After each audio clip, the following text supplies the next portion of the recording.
La Chine s'engage à annuler la dette de l'Afrique. Le Parti communiste chinois agit-il de manière positive? Ou s'agit-il d'un nouveau mensonge?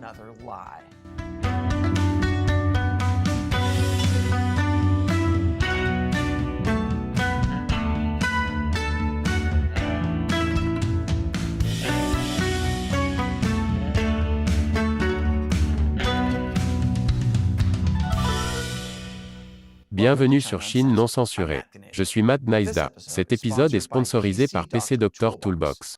Surveillez votre PC pour détecter les pannes logicielles, les défaillances matérielles, et le genre de problèmes qui vous rendent la vie misérable. Le Parti communiste chinois vous ment. Même lorsqu'il dit la vérité, il ment, en étant si trompeur que vous pensez que quelque chose est bon, alors que c'est en fait mauvais. Bloomberg News a publié cet article la semaine dernière, faisant l'éloge de la Chine pour avoir renoncé à certains de ses prêts à l'Afrique, et offert 10 milliards de dollars de réserves du Fonds monétaire international. Et cette histoire a également été reprise par beaucoup d'autres médias, comme Quartz, News Corp Australia et Prime Business Africa. De toute évidence, le Parti communiste chinois fait preuve d'une extrême générosité en annulant tous ses prêts. Soit cela, soit ces journalistes ont simplement pris au mot le ministre chinois des Affaires étrangères, sans aucun esprit critique. Voici ce que le ministre des Affaires étrangères Wang Yi a déclaré au début du mois lors du forum sur la coopération sino-africaine. La Chine renoncera aux 23 prêts sans intérêt accordés à 17 pays africains, et arrivés à échéance à la fin de 2021. Et il n'a pas vraiment donné d'autres détails, comme quels 17 pays, ou combien d'argent.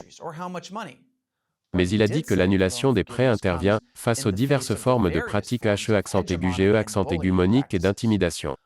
Je suppose qu'il s'agit des États-Unis et de l'Europe. Mais bon, 23 prêts, 17 pays. Ça a l'air d'être une grosse affaire. Sauf que ça ne l'est pas. Même en supposant que c'est vrai, l'impression générale que cela donne de la générosité du Parti communiste chinois est un gros mensonge. La Chine renonçant à 23 prêts, ce n'est pas beaucoup, si l'on considère que la Chine a près de 1200 prêts en Afrique.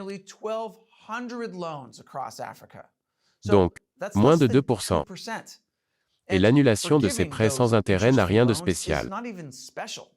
La Chine le fait depuis des années. La Chine renonce traditionnellement aux prêts sans intérêt, qui sont offerts par l'Agence d'aide étrangère de la Chine.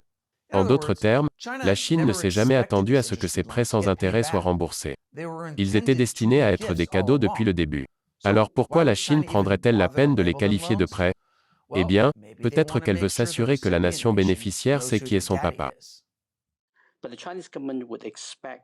Le gouvernement chinois attendrait des pays qui bénéficient de cette générosité chinoise, qu'ils lui rendent l'appareil en apportant leur soutien aux politiques et aux positions du gouvernement chinois sur des questions mondiales controversées.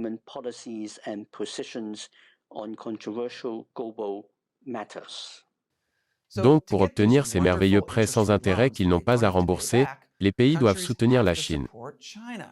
Sur des questions mondiales controversées comme, je ne sais pas, la future invasion de Taïwan, ou Huawei construisant des réseaux 5G, ou les agents de renseignement chinois qui kidnappent des dissidents chinois à l'étranger. Comme l'a dit le ministre des Affaires étrangères Wang Yi dans son discours, annonçant l'annulation du prêt. La Chine apprécie l'engagement ferme des pays africains envers le principe d'une seule Chine, et votre soutien ferme aux efforts de la Chine pour sauvegarder la souveraineté, la sécurité et l'intégrité territoriale. Donc ces prêts étaient en fait des cadeaux.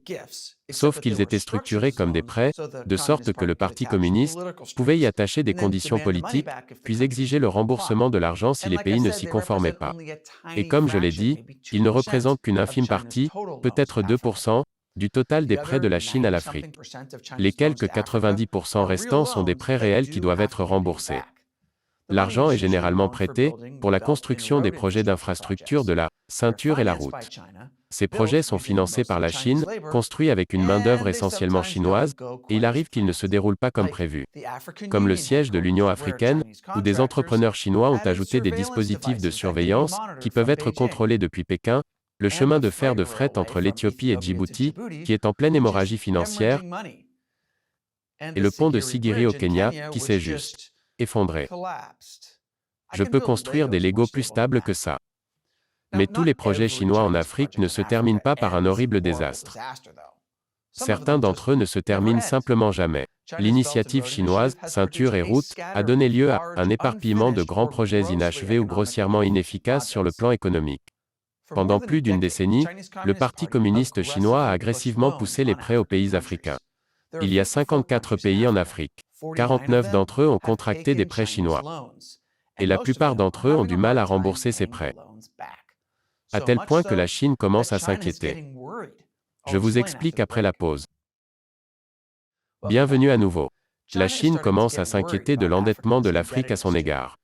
Par exemple, en 2020, la Zambie est devenue la première nation africaine à faire défaut sur sa dette envers les prêteurs étrangers. Et elle doit toujours 6,6 milliards de dollars à la Chine. Pour situer le contexte, cela représente un tiers du PIB du pays. Il n'y a aucune chance qu'ils puissent rembourser tout cela.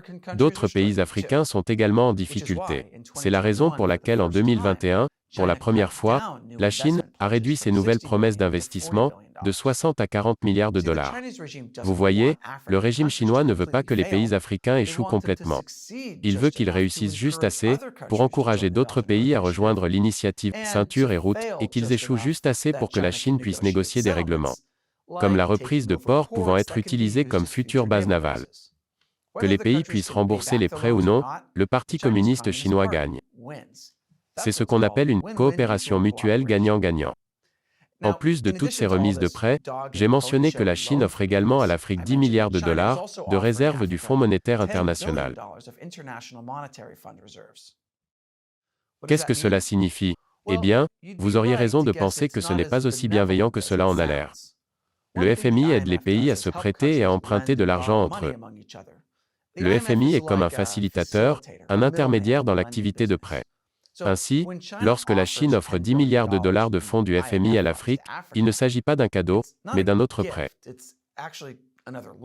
En gros, la Chine dit qu'elle prêtera l'équivalent de 10 milliards de dollars aux pays africains via le FMI, dans ce cas, pour les aider à se remettre des effets dévastateurs de la pandémie de Covid-19 et de la crise de la dette. Ces deux problèmes ont été largement causés par la Chine en premier lieu, mais ne nous inquiétons pas de cela. Oh, et les pays africains qui reçoivent cet argent doivent encore payer des intérêts au FMI. Et ensuite le FMI paiera ces intérêts à la Chine. La Chine a donc l'air bienveillante, tout en gagnant des intérêts. Un autre bel exemple de coopération mutuelle gagnant-gagnant. Alors la prochaine fois que vous lirez que le Parti communiste chinois fait quelque chose de bienveillant, comme renoncer à des prêts ou offrir de l'argent, prenez-le avec beaucoup de précaution. Cela pourrait se terminer comme ça. Et cet épisode est sponsorisé par PC Doctor Toolbox. Il existe de nombreuses raisons pour lesquelles votre ordinateur tombe en panne, comme des logiciels bogués, des défaillances matérielles, et des ralentissements généraux sur les anciens ordinateurs. Et le pire, c'est que votre ordinateur semble toujours tomber en panne au pire moment, comme lorsque vous êtes sur le point de faire une présentation, que vous êtes en déplacement, ou que vous écrivez un script sur les prêts à l'Afrique, et que vous essayez de le charger dans le téléprompteur. Heureusement, il y a PC Doctor Toolbox avec la surveillance à distance. Si vous vous préoccupez de la santé de votre ordinateur et que vous voulez des outils pour prévenir les problèmes intempestifs du système, vous devriez utiliser PC Doctor Toolbox. Arrêtez les pannes avant qu'elles ne se produisent. Et nous avons une annonce spéciale pour les téléspectateurs de Chine non censurés. Toolbox est désormais gratuit pour une utilisation personnelle sur un maximum de 5 PC, avec une surveillance à distance gratuite. Utilisez le lien ci-dessous pour vous inscrire et télécharger vos 5 copies gratuites de Toolbox dès aujourd'hui. Je suis Matt Naisda. Merci d'avoir regardé Chine non censurée.